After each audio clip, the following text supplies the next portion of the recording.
Hello साथीहरु नमस्ते अनि फेरि पनि स्वागत छ हजुरहरुलाई चाहिँ हाम्रो युट्युब च्यानल आरजे भ्लग्समा। अनि साथीहरु अहिले चाहिँ देशभरिको मौसम एकदमै खराब छ। ठाउँ ठाउँमा हिमपात र भारी वर्षा चाहिँ भइरहेको छ। त्यसैले हजुरहरु जहाँ हुनुहुन्छ सुरक्षित रहनु होला, एकदमै न्यानो भएर बस्नु होला भन्न चाहन्छु। अनि साथीहरु जुन यो दृश्य देखिरहनु भएको छ यो चाहिँ काठमाडौँको दृश्य हो। त्यो पनि 15-16 दिन अगाडिको। हामी चाहिँ 15-16 दिन अगाडि काठमाडौँ पुगेका थियौं बहिनीको विवाहको सिलसिलामा। विवाह भन्दा पनि रिसेप्सन पार्टी या भनौं विवाह भोज चाहिँ भन्न चाहन्छु, किनभने विवाह चाहिँ मंसिरको 26 गते थियो, जुन दिन चाहिँ हाम्रो यहाँ आफ्नै घरमा पनि दाइको विवाह थियो। हजुरहरुले त्यो भिडियो पनि हेर्नु भयो होला। यदि हेर्नु भएको छैन भने चाहिँ म डिस्क्रिप्सन बक्समा चाहिँ लिंक राखिदिन्छु, त्यहाँ गएर हेर्नु होला। अनि 26 गते विवाहमा जान नपाए पनि हामी मंसिरको 29 गते भोज कार्यक्रममा चाहिँ पुगेका थियौं। त्यही बेलाको छोटो मिठो भिडियोलाई चाहिँ समेटेर मैले भ्लगको रूपमा चाहिँ आज राख्दै छु। हेरिदिनु होला, कस्तो लाग्छ कमेन्ट पनि गर्न नबिर्सिनु होला है साथीहरु।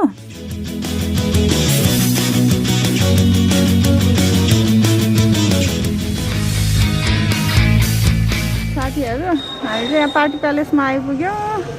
दुला दुलाई चाहिँ आइपुग्यो छैनन् है, हामी चाहिँ अलि अगाडि भयौँ।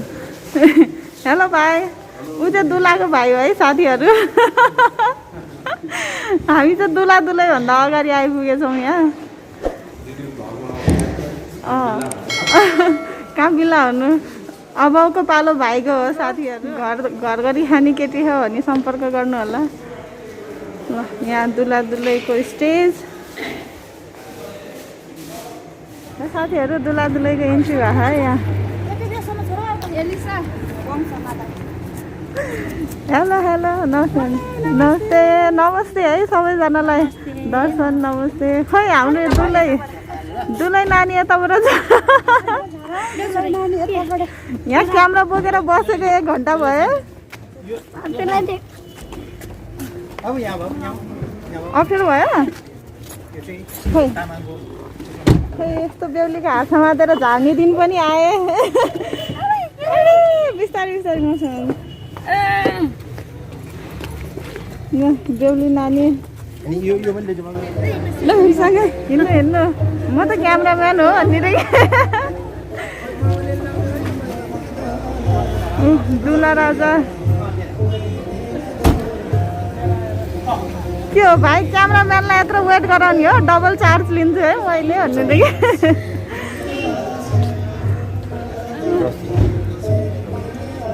मिनम बेहुला बेहुली ल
कहाँ हामी त यहाँ आएको भयो नि होला धेरै बेर।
दाइ यो के गर्नुभयो र?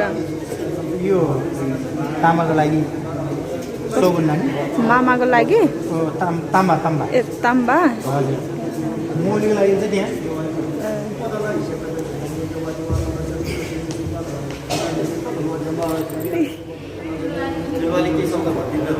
दुई शब्द जाओस् न त। ए ठुलो बाबा हो ल, ठुलो बाबाले ल दुला दुलैलाई आशीर्वाद दिनु न त। धेरै कार्यक्रमको कुरा छ। अब दुई शब्दमा चाहिँ हाम्रो धेरै कुराहरू गर्नु बाँकी छ। आज चाहिँ यहाँ हाम्रो दुलै दुलैले वेलकम अब दिएको दिन हो। हजुर यहाँ अब सजाउटको लागि गर्दैछु। भ्याइ नभ्याइ छ नि? भ्याइ नभ्याइ नि हल्का फुल्का र साथीहरू उहाँ चाहिँ दुला राजाको ठुलो बाबा हुनुहुन्छ है। अहिले जुन वेडिङ देखिरहनु भएको छ यो चाहिँ एकदम तामाङ कल्चरको वेडिङ हो साथीहरू। यो चाहिँ ताम्बाको लागि सगुन चाहिँ यहाँ ठुलो बाबाले रेडी गरिरहनु भएको छ।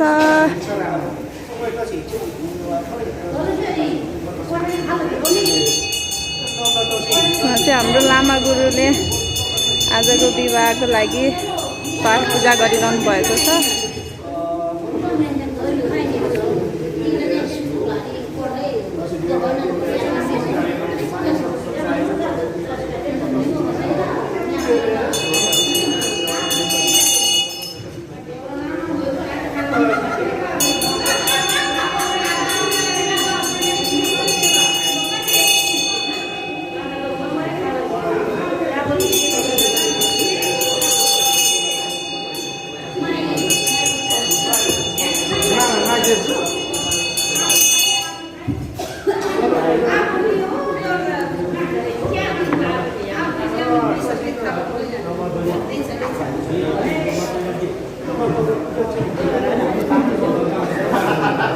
आजको चाहिँ रिसेप्सन फङ्सन जस्तो हो साथीहरू। उनीहरूको बिहे चाहिँ अस्ति 26 गतेको दिन भएको अनि आज चाहिँ मङ्सिरको 29 गते हो। मङ्सिरको 29 गते अहिले चाहिँ यहाँ भाइपट्टिको सायद हामीले चाहिँ रिसेप्सन पार्टी भन्ने गर्छौँ है, तर कल्चर अनुसार फरक फरक हुन्छ। यो चाहिँ आजको वेडिङ चाहिँ हजुरहरूले तामाङ वेडिङ चाहिँ देखिरहनु भएको छ साथीहरू। कतिपय साथीहरूले त थाहा पाइसक्नु भएको छ होला, थाहा नहुने साथीलाई चाहिँ मैले जानकारी गराउँदैछु। म पनि एकदम नौलो छु है यो कल्चरसँग।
त ताङबाले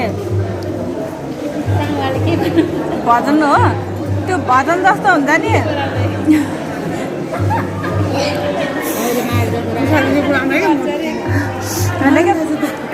ताङबाले के गर्ने हो र भन न ए त्यो उयो हो मन्त्र जस्तो उयो गर्ने अहिले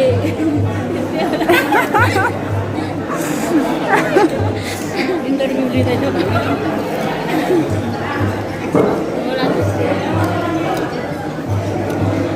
गाउने हो तर मलाई त्यति साह्रो पर्दैन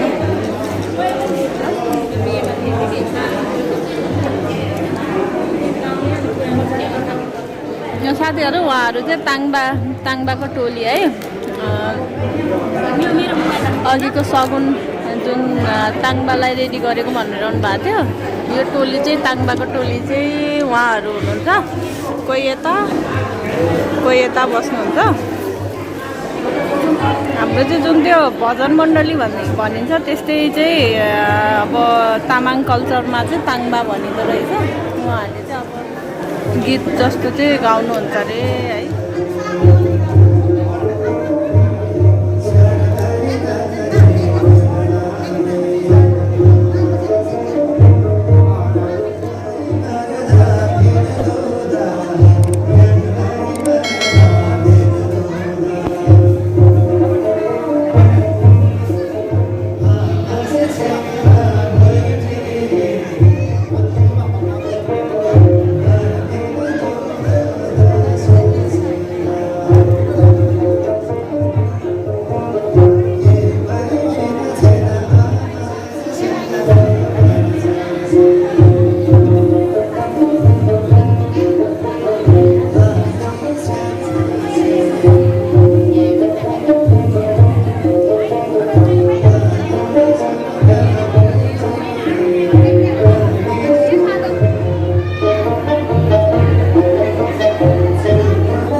अनि साथीहरू यसभन्दा अगाडिको वेडिङ भ्लगमा चाहिँ हजुरहरूले हाम्रो पुन मगर समाजको संस्कृति रीतिरिवाज चाहिँ देख्न पाउनु भएको थियो जहाँ चाहिँ पुर्ख्यौली नाच नौमती बाजाको धुनमा चाहिँ कम्मर मर्काइएको देख्नु भएको थियो भने आजको भ्लगमा चाहिँ हजुरहरूले तामाङ समुदायको झल्को चाहिँ देखिरहनु भएको छ साथीहरू यहाँ चाहिँ टुङ्ना र डम्फुको धुनमा चाहिँ तालमा ताल मिलाएर चाहिँ नाचिरहेको देख्नु भएको छ हजुरहरूलाई चाहिँ हाम्रो आजको भ्लग कस्तो लाग्दैछ हजुरहरूले पनि टुङ्ना र डम्फुको धुनमा नाच्नु भएको छ कि छैन कमेन्ट गर्न चाहिँ नबिर्सिनु होला है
अनि साथीहरू हजुरहरूले चाहिँ हाम्रो आजको ब्लगमा तामाङ संस्कृतिको झल्को चाहिँ देख्नुभयो। उहाँहरूले चाहिँ आफ्नो परम्परा अनुसार जे जति पनि विधि विधानहरू गर्नुभएको थियो मैले चाहिँ राम्रोसँग प्रस्ट्याउन सकिनँ, के गरिएको हो भनेर चाहिँ बुझाउन सकिनँ। त्यसको लागि चाहिँ सरी पनि भन्न चाहन्छु। अनि जे जस्तो भए पनि हजुरहरूलाई चाहिँ हाम्रो आजको ब्लग चाहिँ राम्रो लाग्यो होला भन्ने आशा गर्दै आजको ब्लगबाट चाहिँ हामी सबैजना बिदा पनि हुन चाहन्छौँ। यतिन्जेल हेरेर हामीलाई साथ दिनुभएकोमा हजुरहरू सबैजनालाई धेरै धेरै धन्यवाद। हजुरको दिन शुभ बितोस्।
Thank you.